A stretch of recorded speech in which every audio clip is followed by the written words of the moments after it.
Hello mga beshies! So for today's video ay dadalhin ko kayo sa Davao. At dahil sobrang namiss namin ang beach, ang unang destinasyon namin ay ang Samal Island. Bago kami pumunta sa resort ay napagdesisyonan namin dumaan muna sa Montfort Bat Sanctuary. Sabihin po ay maligayang pagdating. Yan po ang ating Sama Pride language. Ang unang tribo po sa islang ito ay Sama, kaya tinawag po siya Samal Island. So by the way po, tayo pala ay pasok sa Guinness World Record. Napaka-interesting nga ng lugar na to kasi marami talaga kayong malalaman about bats. Ayun o, may mga gising.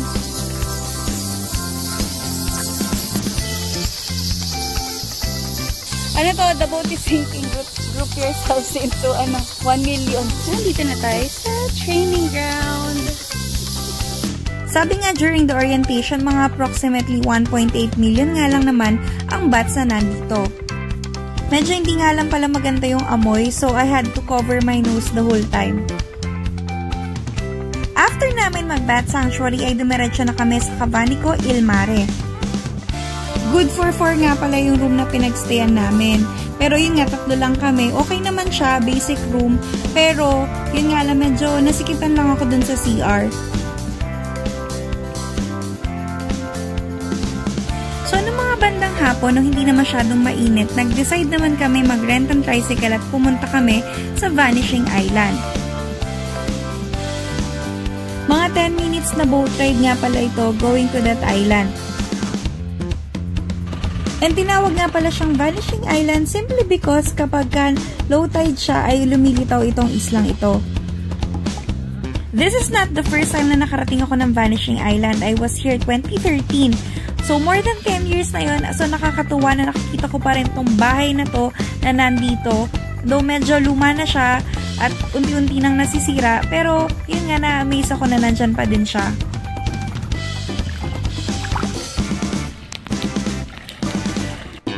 Mga 1 hour lang kami nagstay dito. So, nag-picture-picture at nag-swimming lang kami ng konti. And then, bumalik na kami sa Cabanico. If you have plenty of time, marami pang pwedeng pasyalan dito. So, kung marami kayong budget, pwede rin kayong mag-Pearl Farm, tapos pwede rin kayong mag-Hagimit Falls, or Aloro Beach, at marami pang beach resort na pwedeng bisitahin. Kaya lang kami, in our case, gusto lang talaga namin mag-relax.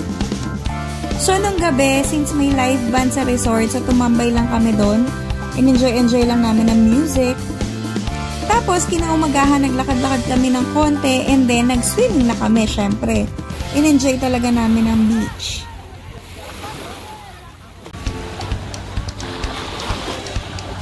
Since merong restaurant sa loob, bawal magdala ng food, pero kung chips, pwede naman. Masarap naman yung food nila rito, kaya lang, I think medyo pricey siya.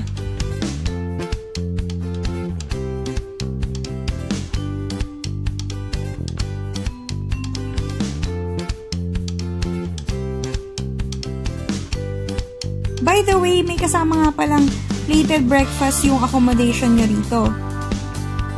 Masarap maglakad-lakad at mag-picture-picture dito sa resort na to. And masasabi kong perfect tong place na to for big groups or for families, especially kung meron kayong kids.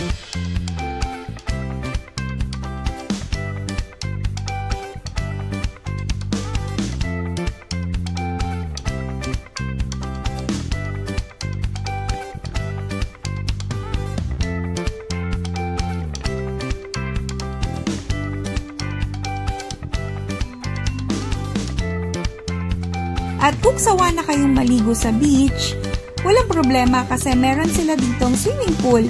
And nakakatuwa kasi masarap maligo dito kahit gabi ha. Tinry kasi namin, warm lang yung water.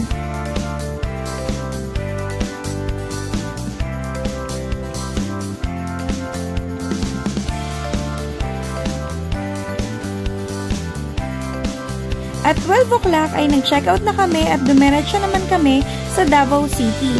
At dito kami sa La Anclar Hotel nag-stay. Wala kaming sinayang na oras.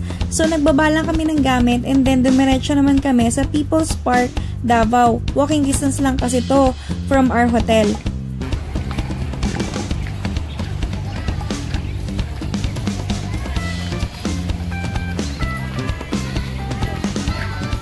People's Park in Davao City is a 4-hectare wide cultural theme park na kung saan may children's playground, may fish pond, and may giant durian dome.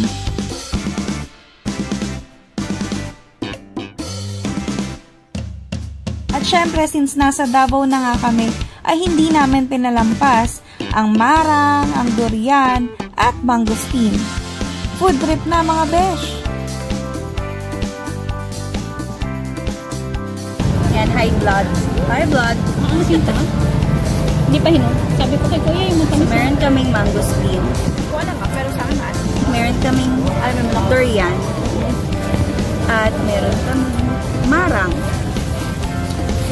Yan, kanilang tatlo. First time ko kumain ng marang. Masarap siya. Mas gusto ko siya kaysa sa durian. Tikim nga na isang buto? Mas malambot yung texture nung durian kaya hindi ko. Parang labsak ba? Durian. So, medyo maasim daw ngayon yung mangosteen. Actually, dapat di ko matamis yun. Baka hilaw ka. Excuse me, vlog.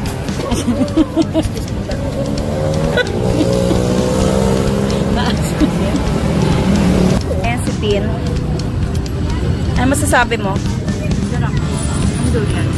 Nasa kalye lang kami. Ayan. Nandito kami sa Chinatown, charot. Nasa Binondo lang pala tayo eh. Bet, ano masasabi mo? Ito, masasabi mo. O, kala nyo tapos na ang food trip namin? Syempre hindi. Nagpunta pa kami ng Rojas Night Market. Kasi, nauna talaga lang yung dessert namin. Pero dito talaga ang main course. Napansin ko, pare-parehas lang naman yung tinda nila. Puro inihaw. So, nasa sa inyo na lang talaga yun kung saan nyo gustong kumain.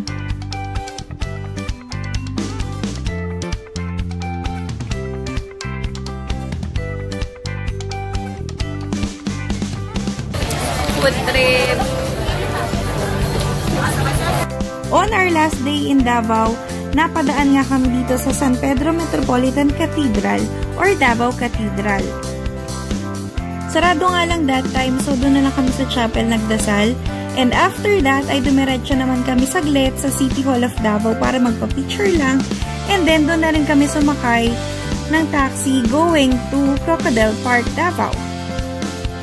Saktong-sakto nga lang ang punta namin kasi sinabihan kami ng staff na magkakaroon ng show ngayong morning. Hello everyone! Hello mga beshies! So, we are here today at Crocodile Park, Davao. So, yan, kasama ko ang aking mga friendship. Si Tin, si Babet, ayan, nakatuwad. Nakatuwad, ayan, nagpipicture-picture siya. So, hindi lang naman crocodile ang makikita dito. Marami rin naman silang iba't ibang klase ng animals.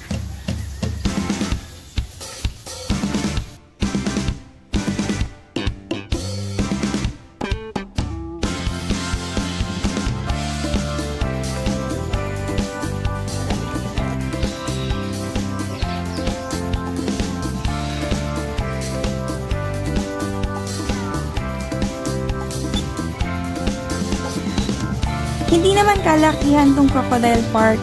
Pero, ayun nga, after namin mag-ikot-ikot, ay dumiretso naman kami sa Grand Arena kung saan nga magkakaroon ng animal show.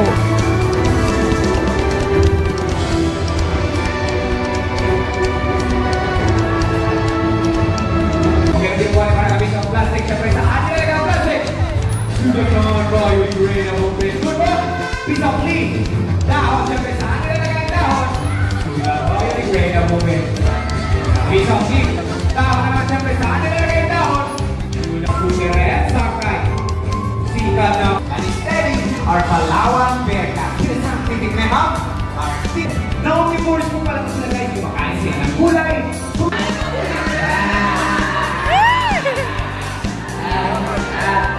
Sorry, we promise you, hindi ko nakakasakit na.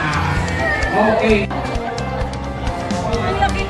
Okay, ayan si ma'am. Okay, ma'am, may kalas yung film photos for her, please. After nga pala ng animal show ay may chance sa mga guests na makapagpa-picture with the snakes and the birds. Pero syempre hindi ko yun tinry kasi takot talaga ako sa snakes. Pero ayun, wala naman kong bayad. Pero they accept donation.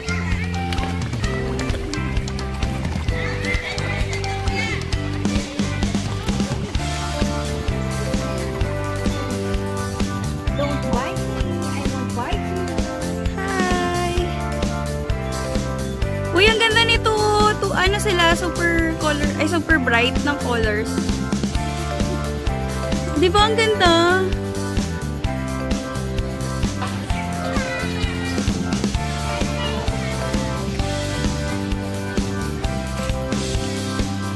Meron nga pala mga food stalls, restaurant, and souvenir shops dito sa labas ng Crocodile Park.